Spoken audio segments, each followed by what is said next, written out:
Have y'all noticed that since the pandemic, there's been a huge growing distrust in scientists and science by the public? Don't get me wrong. I know that pre-pandemic, there were still people that, were anti-vaxxers, flat earthers, didn't really trust science or scientists, climate change deniers. They all existed. It's not that they didn't exist. But I feel like majority of the people still believed in science. But as I said, since COVID, there has definitely been a huge shift.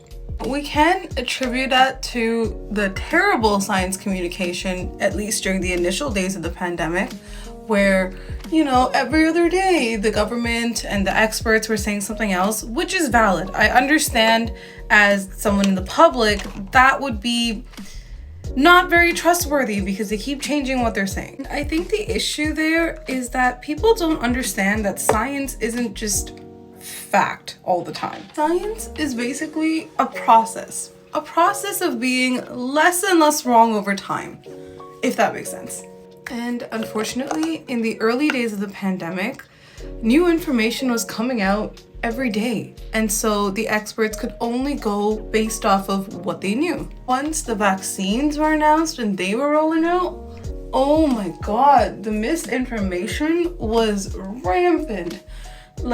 I was genuinely I don't know what's happening. It's the whole reason I created my account, because I wanted to do my part in helping combat that misinformation. And this leads us to today, where we thought that after the pandemic ended, people would go back to normal, things would be as they were, but they're not.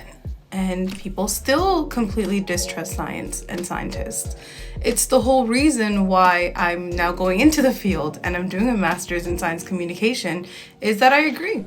It wasn't communicated well during the pandemic. There was things that they could have done a lot better.